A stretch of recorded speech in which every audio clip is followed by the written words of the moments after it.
Welcome to the second National Park Subcommittee hearing of the 117th Congress.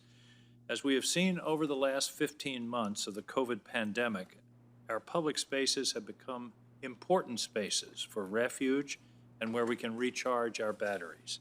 Today we will consider a number of bills that would designate and protect for future use important spaces across our country.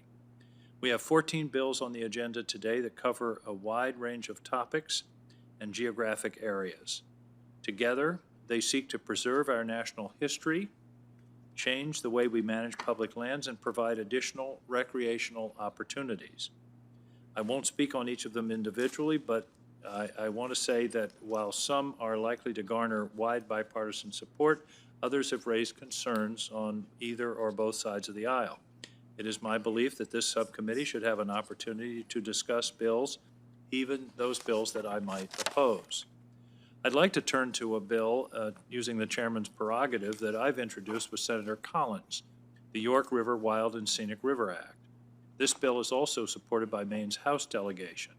The bill would designate a portion of the York River as a wild and scenic river, protecting an important part of our state and many important historical sites from future development. This bill has been a long time in the making, and frankly, it's one of the most grassroots initiatives that I've ever been involved with. Beginning in 2009, a locally based Friends of the York River group made up of residents, town leaders, and others interested in river conservation led the effort to determine whether designation of a wild and scenic river was an appropriate way to recognize and protect the York River. The group held public meetings and collected letters of support from the 4 adjacent communities.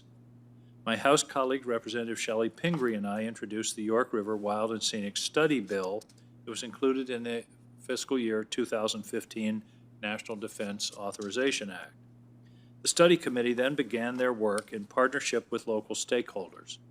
The study committee focused on designation as a partnership wild and scenic river, given management models of other local rivers nearby in New Hampshire and Connecticut.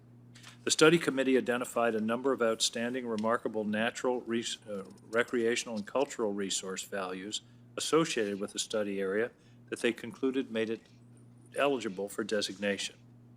Anyone who has visited the York River designation watershed in southern Maine notes the incredible landscape that the towns of York, South Berwick, Kittery, and Elliott have in their backyards. I'm honored to have Jennifer Hunter here to share with the subcommittee the uniqueness of the area and why we should designate it as part of the Wild and Scenic River system.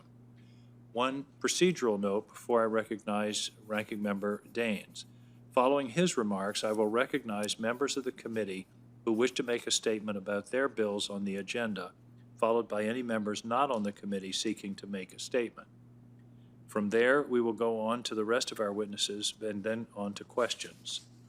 Also, without objection, all members may submit letters of support or opposition or additional materials regarding measures on today's agenda. Senator Daines.